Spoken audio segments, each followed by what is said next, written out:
exercise 5.1 of chapter Introduction to Euclid's Geometry.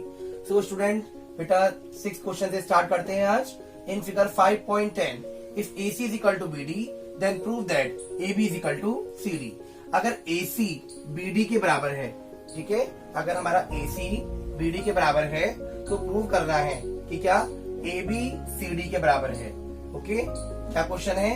अगर AC, ठीक है बेटा, ये हमारी एक लाइन जा रही है जिसमें A B C D 4 points दे रखे हैं. तो ये कह रहा है क्वेश्चन हमारा, अगर AC BD के बराबर है तो प्रूव करिए कि AB CD के बराबर है. ओके बेटा, चलते हैं सॉल्यूशन की ओर. अगर AC BD के बराबर है तो मैं यहाँ पर लिख दे रहा हूं, यहाँ पर गिवन. हमें गिवन क्या है? हमें गिवन है AC is equal to BD. Okay, हमें गिवन है AC is equal to BD. ये हमें दिया हुआ है बेटा और हमें प्रूव करवा रहा है. टू प्रूव क्या?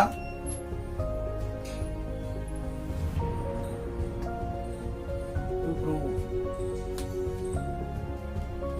AB is equal to CD. ठीक है, अब बेटा प्रूफ, चलते हैं प्रूफ की ओर. तो बेटा प्रूफ में हमें क्या देखने को मिलेगा कि AC BD के बराबर दे रखा है हमें गिवन में, और प्रूफ में AB CD के बराबर में दिखाना है. तो ये बताइए, जो हमारा AC है वो AC किससे मिलकर के बना है?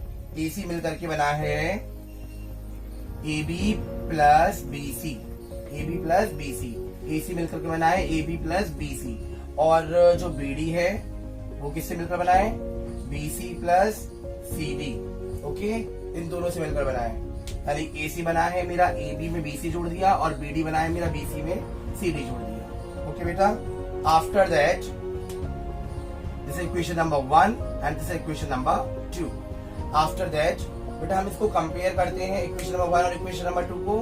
तो हमें ये देखने को मिलेगा, जैसे कि मैं क्वेश्चन में दे रखा है, ठीक है, AC BD के बराबर है.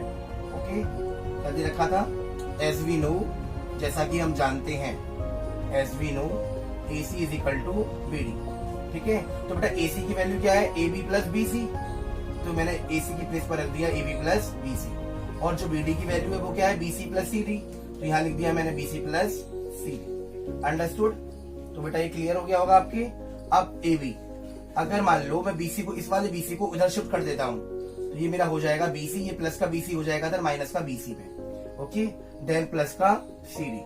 तो बेटा प्लस का BC और माइनस का BC कैंसिल हो गए आपस में, तो बचा क्या?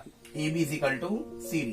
तो शायद मुझसे यही क्वेश्चन कह रहा था कि प्रूव करिए AB is equal to CD. ठीक है, तो मेरा यहाँ पर बेटा प्रूव ये हो चुका है.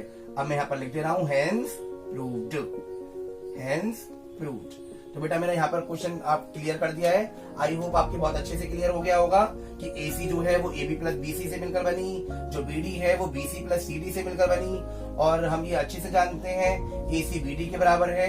AC की जगह पर AC की वैल्यू रख दी और BD की जगह पर ये वाली वैल्यू रख दी हमने. BD की जगह पर BC प्लस CD यहाँ पर रख दिया. BC को उधर ट्रांसपोज कर दिया. कटने के बाद हमारी ABCD के इक्वल आ चुकी है. तो बेटा आई होप आज ये आपका क्वेश्चन क्लियर है. अब चलते हैं क्वेश्चन नंबर 7 की ओर. सो माय डियर स्टूडेंट्स, बेटा चलते हैं क्वेश्चन नंबर 7 की ओर. Why is axiom 5 in the list of Euclid's axioms considered a universal truth? Note that the question is not about the fifth postulate. तो बेटा question ये कह रहा है, try to understand what the question is saying to you at this approach. Why is axiom 5?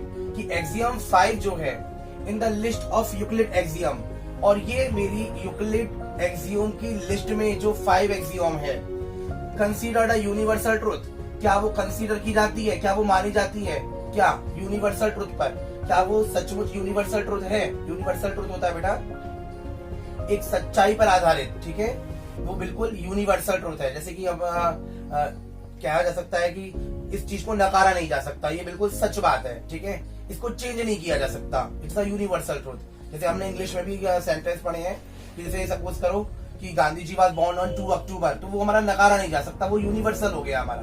Okay, तो यही question कह रहा है कि एक्सियम 5 जो कि यूक्लिड एक्सियम में मेंशन है, तो क्या वो यूनिवर्सल ट्रुथ कही जा सकती है?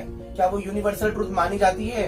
नोट दैट, ध्यान रखिएगा कि जो क्वेश्चन है is not about the fifth postulate, वो फिफ्थ पोस्टुलेट पर आधारित नहीं होना चाहिए। मतलब जो note that the question is not about the fifth postulate, ये जो क्वेश्चन है ये फिफ्थ पोस्टुलेट का नहीं है, फिफ्थ पोस्टुलेट के बारे में नहीं है। तो बेटा ये एक्सियम 5 के बारे में है, तो इसमें आपको ये जरूर मेंशन करना होगा कि आखिरकार एक्सियम 5 है क्या। एक्सियम 5, एक्सियम 5 है बेटा, whole is greater than the part, whole is greater या whole is always greater, whole is always greater than the part, than the part. बेटा ये कह रहा है कि होल हमेशा बड़ा होता है उसके पार्ट से।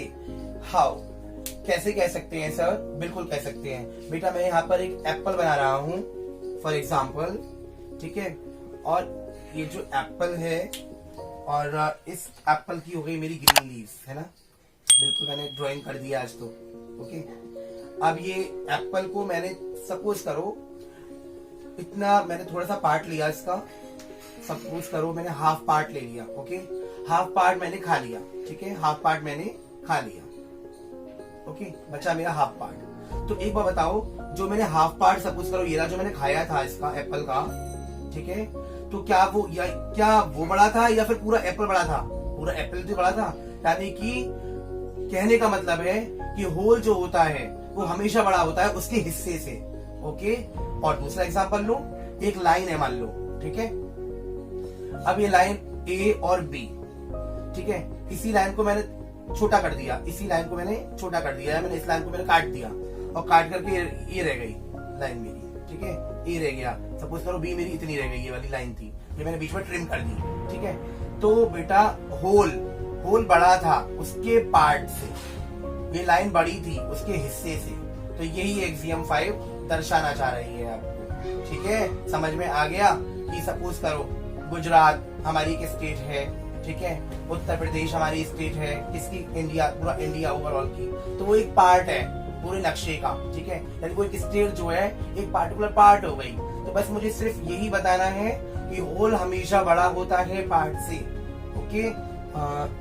चाहे आप एप्पल का एग्जाम्पल लीजिए, चाहे किसी एनीथिंग अदर का एग्जाम्पल लीजिएगा, ओके बेटा। तो फिलहाल मैंने इसमें ये एग्जाम्पल दे दिया है, एक एग्जाम्पल बहुत है, फॉर एग्जाम्पल, ठीक है, ए भी हमारी लाइन है, इसको मैंने ट्रिम कर दिया, तो ये हमेशा क्या इंडिकेट कर रहा है कि always, whole is always greater than the part, और पार्ट जो होता है वो होल का हिस्सा ही होता है। We conclude that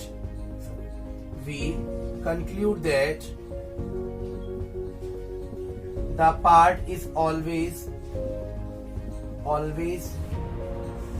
the portion of, we conclude that, हम इसे निष्कर्ष निकालते हैं कि जो पार्ट होता है, जो हिस्सा होता है, the part is always the portion of whole, जो पार्ट होता है वो हमेशा एक हिस्सा होता है होल का। We conclude that the part is always the portion of whole, वो भी इसका एक पोर्शन था किसका? होल का। तो बेटा दोनों सिनोनिम्स है, एक दूसरे से इंटररिलेट कर रहे हैं, कोरिलेट कर रहे हैं, ठीक है। तो हम यही आप इसे कॉपी में डन कर लीजिएगा। आज बेटा मेरी एक्सरसाइज 5.1 कंप्लीट हो गई है, ठीक है, कल मैं एक्सरसाइज 5.2 भेजूंगा। आई होप आपकी आज बहुत अच्छे समझ में आ गया होगा। तो बेटा प्लीज मेरे चैनल को लाइक करिएगा, सब्सक्राइब करिएगा। Thank you, bye bye.